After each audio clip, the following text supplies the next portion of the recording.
Welcome to the Holistic Career Change Podcast, one-stop shop for everyone feeling stuck in their career and who are looking to identify, change, and succeed at their new fulfilling work. I'm your host, Vilma. Let's go. Hi lovers, how are you? I've missed you guys. I'm doing good. I'm back at my hometown visiting my family for a bit, as I happen to come from the beach town just by the Baltic Sea, so what a better place to be in summer.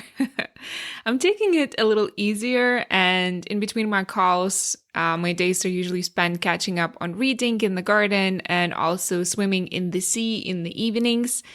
And by the way, it's the best. Swimming at night or in the evenings, there's just something magical in it.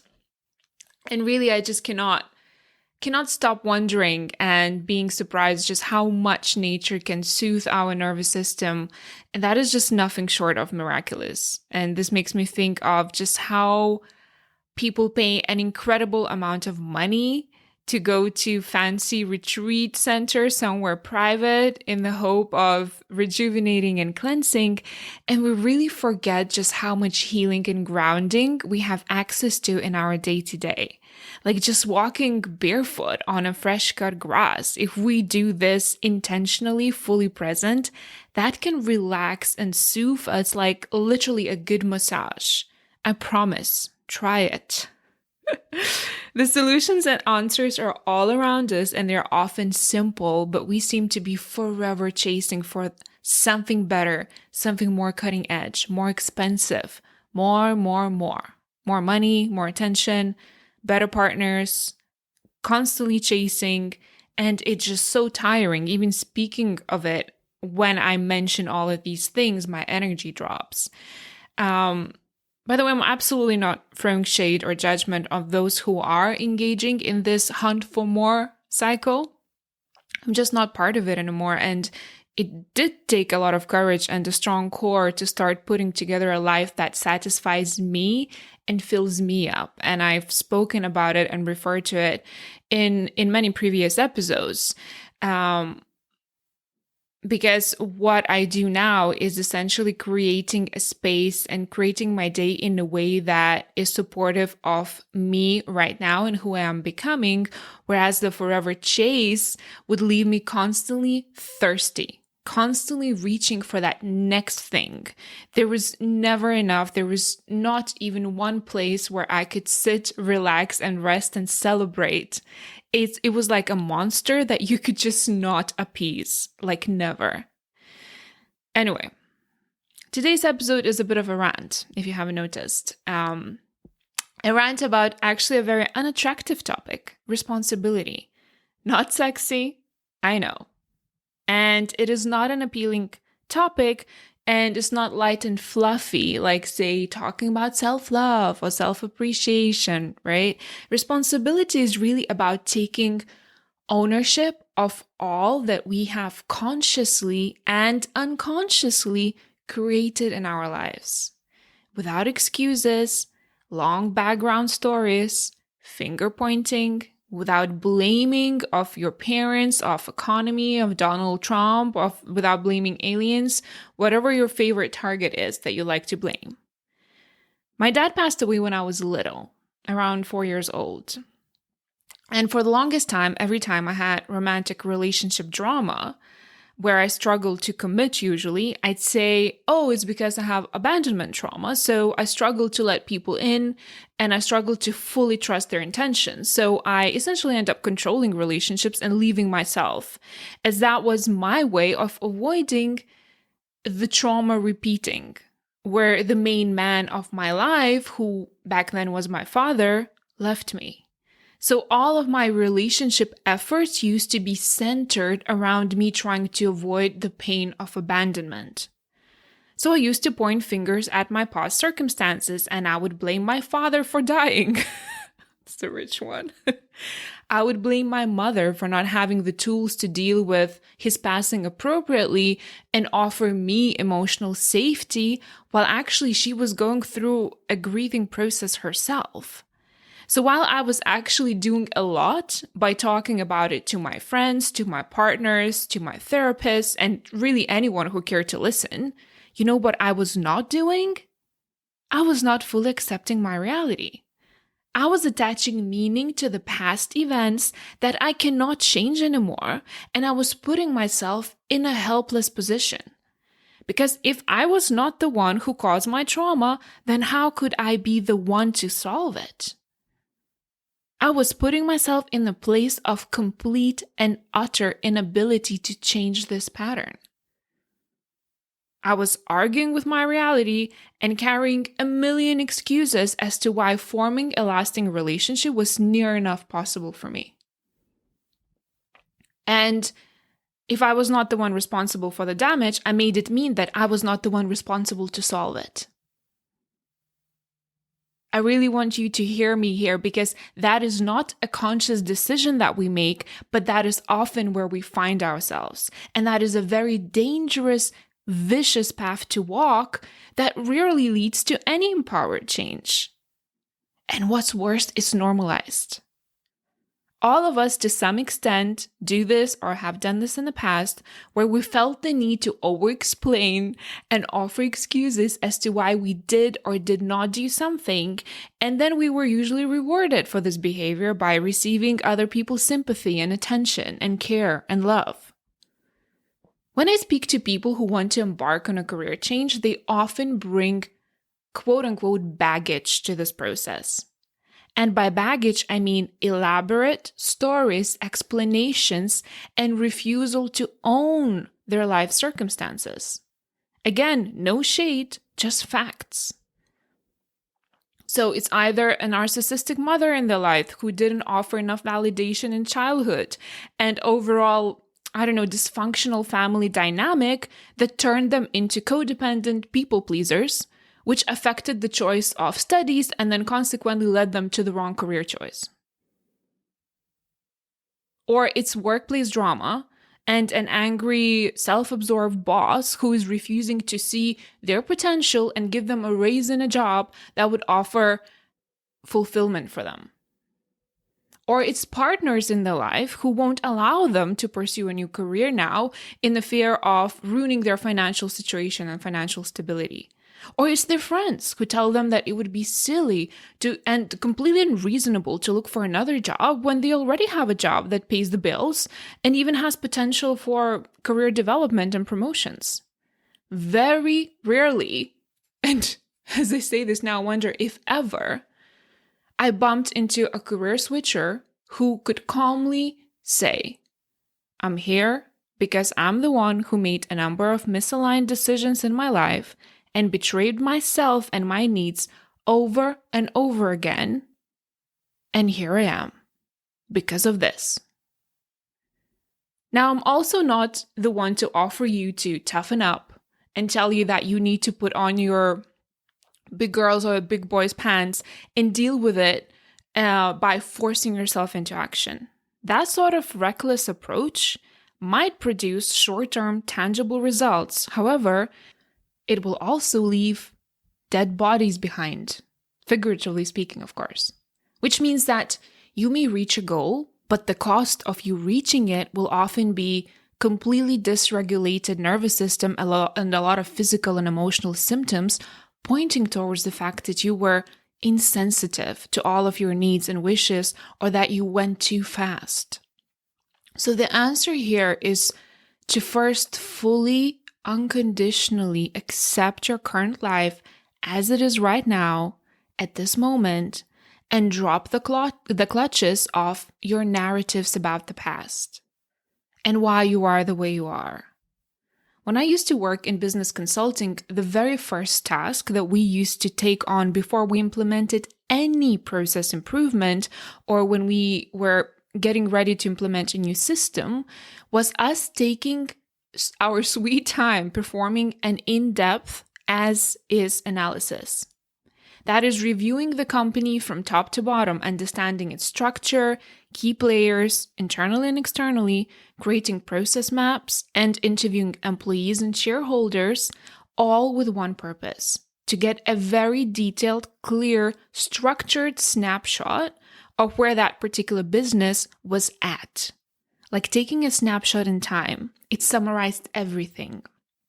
And if we were not diligent enough with this first step, or we skimmed through it, or we were running out of time, we then could not correctly identify all the areas for improvement, nor could we create the most efficient implementation plan or transition plan.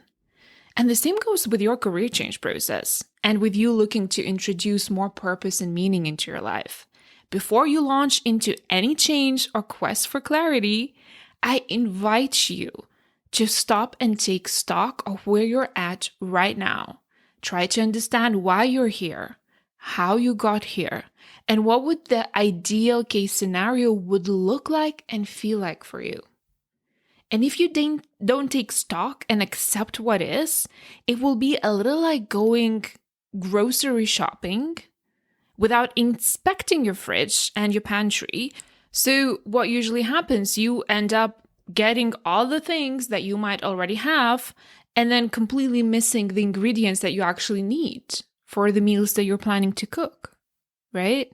I know that happens a lot. Like I'm at my mother's now and she does it all the time. She just refuses to spend time to look at what she has in her fridge. And the fridge is full of, the same things. And often I miss basic things like salt, right? Makes perfect sense. And by taking stock, allowing ourselves to be brutally honest, we're also taking that first important step towards embracing responsibility in our lives. Your life, the way it looks like today, did not just happen. Even if sometimes it may be uncomfortable to admit, you played a leading role in it all. You have consciously and unconsciously put a signature under each contract of your life. In your relationships, in your job you might be hating right now, in your friendships, in the way you spend your time, in your health, and so on and so forth. You have put your signature and you're continuing to sign these contracts every single day. You're choosing. You don't have to do anything. You choose to do or not do things. And hearing this may be very triggering, but that's the reality of life. We have free will and we do our bidding daily. And until we fully accept it, we won't be able to bring the power back to us. The power that we need to invite and handle change. So what it will look like is you thinking you need to change, you dabbling into something and then coming back to whatever it is that you have now. Not committing fully, not embracing fully. And until we think of our current circumstances as the fault of our parents or partners or children, whatever you blame, we are stuck in the very muddy waters of refusing to take responsibility. And if we keep perceiving our life as a consequence or dependent upon other people's decisions and choices, then we're essentially just throwing our hands up in the air and saying, well, I'm being pulled to a million directions. Nothing I can do. Life seems to just be happening to me, right? No, it's not. And yes, you can. You can and you should change that perspective. We are often very resistant to it because owning it means that we won't be able to hide behind excuses anymore. We may need to put ourselves in the arena to experience pain and exude energy and effort. And that goes completely against our genetic predisposition and our primal brain, which says that in order to survive, we need to seek pleasure, avoid pain, and conserve energy. That's what we are genetically predisposed to do and think. I get it. It's always easier to point fingers and blame circumstances. It's confronting, I know. And let me tell you, an honest place is always the best place to start. You looking at yourself, dropping the avoidant patterns and saying, yep, this is me. Like I'd imagine you do when, say, you're starting a weight loss project. You take before pictures, you probably weigh yourself, you take your measurements, and while it may be hard to look at and analyze, you do let it sink, you accept it, this is where I am. It doesn't matter that much as to why I'm here. What matters is that I am here, that say I'm overweight or I'm unhealthy or I have these health challenges. Doesn't matter why, you're already here, right? On the very first call with my potential clients, I like to do this intake exercise, a bit like what doctors do when you come to their office. And I kind of gave that example in the previous episode about the doctor's office. So in this exercise, which is, by the way, very simple, and perhaps you've heard of it before, as it often is referred to as life wheel, it allows people to visualize all the important areas of their lives at once. It's kind of like a visual diagram. And by looking at that representation of one sheet of paper, it really helps you to understand better which areas of your life are flourishing and which ones need the most work, which are the most painful right now. And you get to that visual representation by first reviewing and rating each area of your life on a scale from 1 to 10. The ones I personally have identified and I like to look at and ask my clients about are health, finances, relationships, both romantic and with your friends and family, your career, your spirituality, and time. That is your relationship with time. So what you do is literally take each of those 6 areas one by one and ask yourself, how would I rate this area on a scale from 1 to 10, 10 being the highest, and why?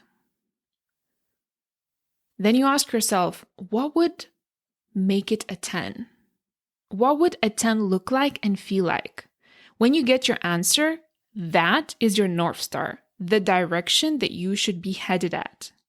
So, as an example, I would rate, say, if I was looking at my spirituality, currently in my life, I would rate it as a 7. It's a 7 because lately I don't spend as much time in meditation and connecting with my source and my guides as much as I'd like to. Nor have I, been exploring spirituality actively in the way I used to before, which included studying certain sacred texts that I was drawn to. So my 10 would look like me carving out time each day for longer meditations and connection to myself. Currently, I do 20 minutes daily, but actually, I'd like a 10 would look like an hour a day just for my meditation practice and maybe journaling as well, right? And a 10 would look like me actually spending several hours a week reading Bhagavad Gita. And that's how you go through each area, health, finance, relationships, rate it honestly and get very, very specific. Why you are at this score and what would a 10 at this point in your life look like? It's super simple, yet it offers so much value, clarity, and those juicy, golden aha moments. Then sometimes I get this question, why would, I want to review all the areas of my life if I'm only looking to, say, revamp my career? And my answer is because it's a holistic approach, remember? How we do one thing is how we do everything. It's all linked, intrinsically interconnected. And also, while you start working on one area of your life, say will be your career, it will inadvertently affect and touch all the other areas of your life. So you need to take a snapshot of where you're at to be able to evaluate how things are changing. So when you ask yourself what a 10 would look like, you will also get guidance on how to get to that 10. And that is how we start arriving at and embracing responsibility. There's always something you can do today, right now in this moment. We all have these big dreams, all these unfulfilled desires that we have long buried. Truth is, happiness and fulfillment is usually just one tiny little step away.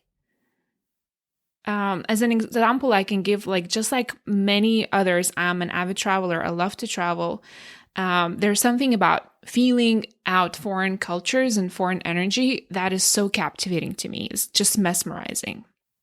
And obviously, due to COVID, travel was essentially canceled, right? So what I started doing is researching places locally and organizing day trips, exploring locally. Now I'm particularly obsessed with castles and old palaces and the tales of aristocrats who used to live there and the parties they used to have and the gardens they used to cultivate. These romantic stories and visiting those old castles just makes me so happy. These trips to the local places have been giving me endless joy of exploration, probably even more than going to Mediterranean, if I'm completely honest. My point is, you can take stock, rate it, ask yourself what a 10 would look like for you, and then ask yourself, What can I do now, today, to move myself closer to a 10? And then commit to it over and over and over again. Recommit to it every single day. It's never the final result that fills us up with energy and hope. It's a progress, my friends. Always a progress, the journey that is usually full of life force. I'm going to attach a life wheel sheet here in the episode notes, so it's easier for you to follow. So make sure you download it and complete it for you, not because you have to, but because you choose to introduce more awareness, clarity, and responsibility into your daily life. As I say responsibility, I was thinking, I wonder how many times I said responsibility in this episode. One too many, but hope I made my point. And I heard this saying the other day that kind of made me stop in my track, and I'd like to end it with that saying, which is, every breath you take, you're getting closer to the grave. But every breath you take, you can also get closer to your liberation. And that's the question I would like to leave you with. What does your liberation look like? Have a lovely week. Thank you for joining me today. If you're finding this content valuable, I would really appreciate it if you would subscribe and leave a review. And if you'd like to take this work further, schedule your first call so we could mastermind together on how to get your career and life back on track. Can't wait to meet you.